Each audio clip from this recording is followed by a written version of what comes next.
Hi, welcome back to the Phenomenal Woman series. My name is IJ and I'm your host for today. And today we have Tolu Michaels back on the show. Let's make welcome Tolu Michaels. Yay! Welcome back to the Phenomenal Woman series. Thank you for having me. I'm so excited to be back. I'm so excited too. And yes, the topic for today is the real deal, expectations in marriage, the real issue, all right? And to my beautiful viewers, we're going to be talking about, a lot of things that happen in marriage, in our generation.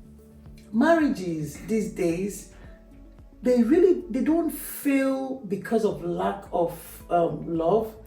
The actual thing that 99% of what causes failure in marriage, I think, should be unmet expectations. High expectations. But the question here is it expectations or just how to handle them?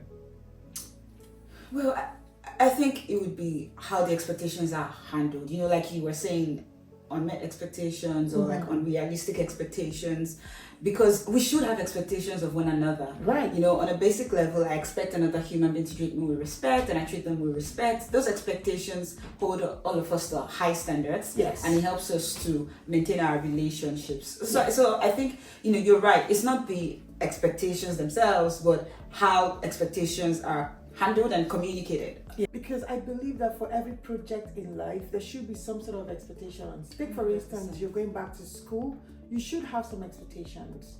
You are getting into a business deal, you should have some expectations. The issue is how the expectations come and the kind of expectations and how to handle them.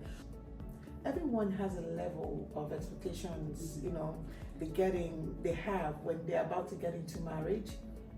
The personal expectations, the social media induced expectations, your parents' expectations, the media, the culture, and your friends' kind of expectations, your church, your environment, like everything just has this form of expectations for you. And when these things are unvoiced, that is when they start to create frustrations and disappointments. Now the question here is, do you think that it's just having expectations that is the problem, or having to communicate the expectations that is the problem? Yeah, I actually think that it's two things, right? It's unmet expectations, yes. But when we say unmet expectations, it's almost like we're implicitly saying that those expectations were expressed and then they were not met. So unmet expectations are sometimes because they were expressed and not met, but sometimes because they were unvoiced, right? So unvoiced expectations because, again, people cannot know what you did not tell them. Even though I would really, really like I would really like if my husband could just, read my mind. Like the Holy Spirit that he should be. Like just wake up one day and be like, babe, I know what you want, everything you want for the day. In fact, I'll do 100% and more. But human beings are not really wired that way. Like if you don't tell us, we're not gonna know. So unvoiced expectations are a real thing, and it is really hard not to have unvoiced expectations. Yeah. Like at every level, people feel like, but he should know. Yes. He should know. Like, did you not have sisters or cousins? We've lived a long time. I've been here with you for a all long these time. years. You should know I don't Yeah. like that. You should know, I would appreciate this or I want this. But the question is, do you know? I don't know. Yeah, so, because it's easier for us to think about the other person to know all of this, but not thinking that we should also, know. Okay, so, it's unrealistic expectations versus healthy expectations. Remember in the first, in the introduction, we said that before you can get into any project, marriage, decision, it's expected of you to have expectations. Yeah, that's a good way to put Yeah, it's expected of you from yourself, for yourself, to have expectations. If not, you wouldn't even know what you're doing or where you stand, where your values, where you should place your values and all that. But now there are unrealistic expectations and there are healthy expectations. Like, you don't expect that a human being that was not, that was created by God the same way you were, and you guys did not grow up together. You don't have the same values, or you didn't have the same upbringing. You didn't grow up probably in the same environment. You don't expect that that person should know and complete you like 100%. I agree with you, honestly, that we didn't grow up together, so you shouldn't, even if we grew up together, you're not inside my mind. Right. And we've had different experiences at different points in time. It's just hard to not want to expect the other person to do things that even you could not even do for yourself. Right. And what I always say sometimes to married people is, this is why it's good to have friends, because your spouse cannot be everything. The only person that can be everything is God. God, 100%. God. 100%. So there are things that we should be waiting on God for, that we are putting on our spouses, and those are unrealistic expectations. It might not be what you want to hear, but it's the truth. Like, this person, I know you love them so much and you gave up your life, your previous family, whatever, to be with them, but they cannot be everything to you, because at the end of the day, they're just another human being. Yeah. Just like you cannot be everything to them. So once you find yourself, expecting so much and not getting all of the things you expect, it's okay to take a step back and say, can this person realistically, based on what I know, I know what they earn. Yeah. I know the exposure they have. Yes. I know the capacity. Is it actually fair that I'm expecting this? And would you like it if you are the one that is, all of this is expected of, from? Yeah. You wouldn't like it. So it's also something about having to put yourself in the person's shoes, right? 100%. Yeah. So the danger of perfectionism is, trying to put a human being where God should be in your life. It's a very dangerous place to be. First and foremost, you're going to be highly disappointed. Highly disappointed, because even if you put yourself in that position, you will be disappointed at yourself. Imagine that I wake up in the morning, like, let me say I have these unrealistic expectations that every single day of my life, my husband is going to be giving me breakfast in bed. But I used to think that was what, that was what marriage was going to be. Highly unrealistic. Like, when I was a teenager, I actually thought, okay, since these things are happening in movies are supposed to be showing us what real life is like. But thankfully teenagers don't get married, so I agree. Not knowing that the movies are just movies, they are acted. Even the people that are the actor, they don't even have perfect lives. They don't even do that. Yeah, so a young lady will say, oh, in that movie, or my friend and all those people, our neighbor, that she always has breakfast in bed. Breakfast in bed is good, by the way. It is the sweetest. But you don't expect that you should have that every single day of your life. That is you moving into joblessness. Because sometimes your husband would have an early morning appointment, or late night appointment that will make him sleep into the morning, or you would also have something doing in the morning. Or maybe he can't even cook. Or maybe that's it. Or there's a baby somewhere that needs your attention to get up ready for school and all of those things. Like, things happen. But yeah, we're not saying no breakfast in bed. Once in a while, just, enjoy. Yeah, just put some stuff together for your wife or your husband. And it's not gender specific, right? So yeah, a woman can have breakfast in bed, a man can have breakfast in bed. So it's 100%. Yeah, but the unrealistic expectation there is thinking that you should be doing that every single day of your life. The same way you think, women love shopping. But then when you think that shopping should be done every day, you're going to be so poor that the poor will start praying for you.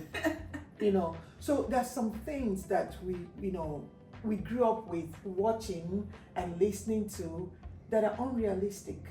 And that is why many people get into marriage these days and they want to implement all of those things, and when they don't see them coming, they're like, oh, I thought marriage was like this, and and the next thing is, I've had it up to here. I can't do this anymore. Oh yeah, that is the greatest statement that we hear in our generation. I've had it up to here. I can't do this anymore. This was all lies. There was no. You were the lie.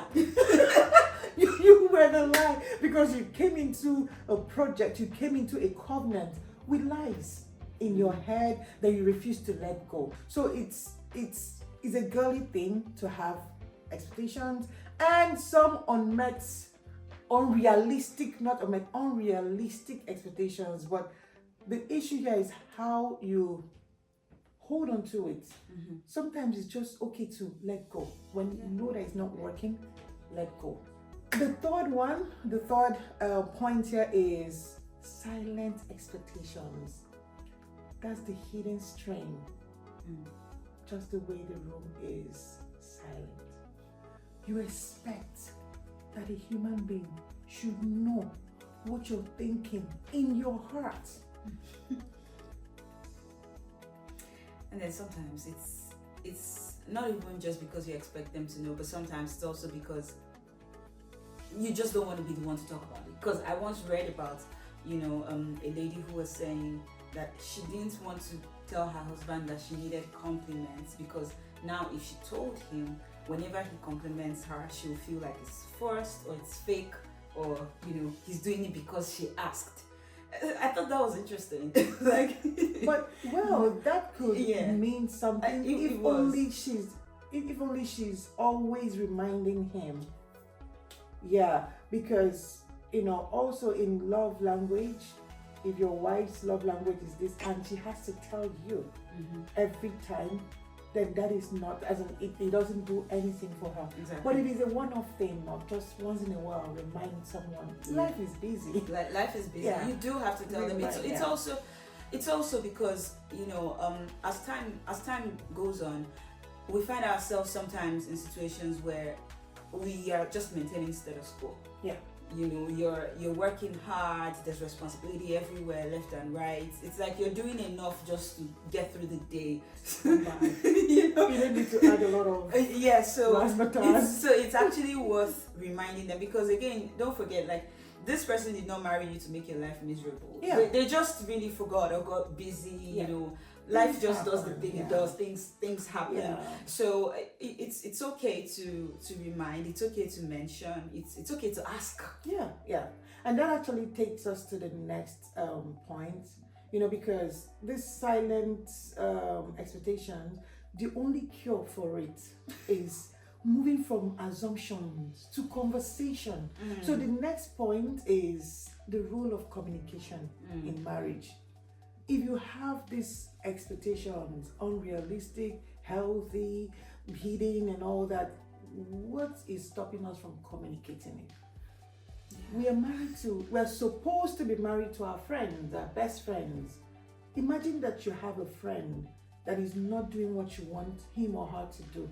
What's the first thing you should do? You talk about it. So why is it so difficult to talk in marriage? That's a good one. And when it comes to expectations, I think that because nobody likes being criticized all the time. If you're criticized all the time, you get defensive and you start to feel like you're inadequate, and then you even stop trying, because I mean, if all you're going to do is complain, I might as well, So I think how it's presented also matters. So instead of saying, oh, you always do this, or you never make time for me, you can actually say, I feel abandoned, when you don't make time for me. You've just said the same thing, but you're communicating how it affects you, because again, no husband wants their wife to feel that way, or no wife wants their husband to feel that way. So when you communicate it like that, they get it, like they hate that they make you feel that way, and then they will try. But if you make it like, you never have time for me, you always abandon me, and now this is someone who in their mind they thought they were trying, but now you're basically saying you have failed. you've done. So it all boils down to how. Everything about life is how. Like, the topic itself, expectations is not bad, is how to handle them. So communication is also how to communicate. Some people say, but I communicate. You're not communicating, you're yelling. So instead of saying, Tolu here is saying, instead of just saying, you don't have time for me and all that, why can't you say, when you do this, I don't feel, oh my God, I'm actually moved by what I just said right now. When you do this, I don't feel loved. When you do this, I don't feel safe. Those are the words. So it's the right communication. Right communication. Okay, so the next point is managing cultural and gender expectations. So most of us in this region grew up in a kind of setting where a girl child is supposed to do this and a boy child is supposed to do that. So imagine the conflict when people grow and the man is expecting that the woman should be the one cooking, taking care of the house, taking care of the children, while he just goes to make money. And the woman grew up in a family where everybody does same thing. You cook, you take care of the house, you take care of the kids, you make money, I do same. So those are conflicts. Like, how do you, what's your take on it? I think that it's a fair enough expectation that would happen in a lot of families and a lot of marriages, because, you know, like you said in the beginning, we weren't brought up the same way, we didn't grow up in the same context. Even if we were neighbors, we lived in an entirely different context, because everything in everybody's house happened behind closed doors, right? I think it goes back to communication, and it's something to keep in mind. You know, for example, my husband is the first of 4 boys, so anytime he does something, I just laugh and I'll say, oh, this is why I should have had a sister, you know.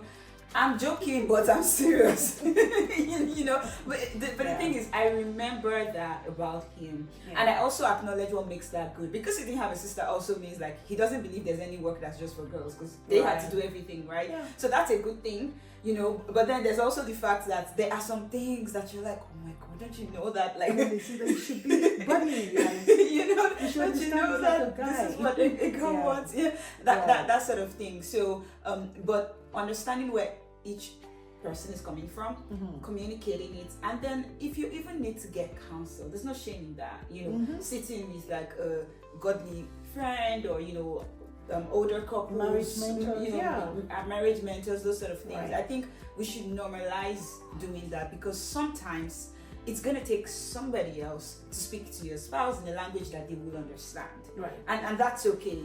Everything does not have to be a fight. You know, even in a joking setting, a friend that they trust or respect can communicate the same thing and they get it. This thing that you've been trying to say since. And because emotions are involved, you're not able to communicate it. Yeah. I also understand that, you know, every family is unique. Yeah, that your brother is running a family in a certain way doesn't necessarily mean that you will run your own family in that same way. And that's the reason for dating in the first place, courtship. That's where you talk. But these days, we've turned dating and courtship into something else. That's a story for another day. These are the times that you need to sit down and talk about all of these expectations. Yeah, so who does what? And again, it's not a contract that you have to, marriage is not a contract that you have to sign and say who does what. I'll only do this if you do that, right? But we're going to get into that. But you know, the gender expectations for me is something that you have to sit down and talk about. Okay, so are you is it cast in stone for you that I have to do this all the time? What if I'm sick? What if I'm pregnant? What if I'm tired from work? And if you're not married, it's absolutely important that you actually share with your partner those things that you'd rather not do. You know, like me, I just happily announced, like, I don't pound. Just in case you had any ideas, like, I'm not gonna carry Yeah. So and Yeah. And then your husband would understand that from day one. like I always said and that, know right? that if he wants to eat pound dough, I mean, either he does it or he gets someone to do it. and out of it was love. funny to him because he was like, yeah, I don't think I've ever seen anybody pound. I'm like, well, yeah, good. I just wanted to, clear the air on that, because growing up, I had seen some women do that, and I was very clear that I wasn't going to put my back through that. But some So people these are can. the things you talk about. So, discuss those kind of things. It was a joke, honestly, but it opened the door for us to have even more important conversations around, is there anything that you think, your spouse must do or must be or must have? And if I don't measure up, how do we, what are we going to do about this? Mm-hmm. And if you're already married, like, the case is not closed, it's still a conversation to keep having, because the thing you wanted to do in your 20s, one is static. maybe now you don't want to do No it marriage should be anymore. static. We are all product of evolving. product of a dynamic God. Exactly. Just a word in the other video. We are all products of a dynamic God. We keep moving, we keep changing. So at 100%. per time, you watch what works for you. Don't 100%. just get stuck to one thing. I mean, want to pound today, and then tomorrow I'm developing biceps, and then I say I don't want to pound again. So it's also friendship. Friendship comes in there. You're having, to understand yourselves, and Okay, so the next one also, which we talked a little bit about, is expectations versus covenant. So in all these expectations, marriage is not a contract; it's a covenant. So I would be with you regardless. Not when you do this, that's the only time I will do this. But right now in our society, it looks like a contract. What do you think about it? Well, I think what the Bible says. That's what I think. It's the Bible speaks of marriage in terms of something that God seals. In terms of God lays the foundation. God started the first family, so it's not us that will now wake up thousands of years after Come and change it. and decide how we want it to be. And and in God's book, when you get married, you're one. Yeah. And I think that's the covenant you talk about. That's the foundation for everything. Yeah. And then the Bible describes a pathetic scenario where a man beats himself. Like you don't fight You yourself. don't fight So yourself. it's the same thing. Like you're one with your spouse, and to fight them or to make yourself to be their enemies, like hating your own self or fighting your own self. Yeah. And so it's something I'll just encourage everyone listening. Whether you have unmet expectations, just remember that you're on the same team. And it's not about if you love me, then I will love you back. No, marriage is about Bible, loving and serving regardless. Yeah. The Bible said in Ephesians, it said, husband, love your wife. That was an order, complete order. It was a complete statement. It never said if only she submits. So regardless. And also, wives, submit to your own husband. It never said only if he loved. So it's a complete statement. So I have just one reflective question for you as we're rounding off. What is that one expectation that you had before marriage that turned out unrealistic? I think it was just that my husband would be happy with me all the time. Like anytime he sees me, he's just gonna have this smile on his face, like, wow, behold this beauty, the best decision ever. And I do recall, like, in the first few weeks of my marriage, anytime I saw him and he wasn't, all giddy, I'm like, is there a problem? Is anything wrong? But later I realized that, see, nothing used to be wrong. And even if he is not happy, it may not have anything to do with me. You. And even if it has to do with you, something that you should talk about and move on. All right. Thank you so much, Tolu, Michaels. As we're rounding off this episode, I just want to pick out the takeaways. That you should not. One is that you should not suppress your expectations. Right? Don't suppress it. Express them. Whether they're unmet, hidden, or unrealistic, express them. That's the first step. And then the second step is regularly revisit the expectations. Don't just keep them, we've gone past this. Just regularly revisit them, whether they have been met or not. So regularly revisit your expectations. And then the third one, anchor your expectations on God, not on human beings. Yeah, that's the only way you can have a complete, realistic, unhidden, and met expectations, right? And then shift from what can I get to what can I give. That is the word that our generation misses. We are only at what can I get? What can I get? What can I get? What about thinking, what can I give? All right. So as we leave this for our viewers to think about, we will be coming back again on other topics about marriage. But if you have any topic that you want us to talk about, you can drop it on the comment section and we'll be sure to talk about it, okay? And here we come to the end of this episode. And I don't want to go, but we have to go. Thank you so much for having me. Thank you so much for coming around. And I remain your host, IJ Opogah, for the Phenomenal Woman series. Bye.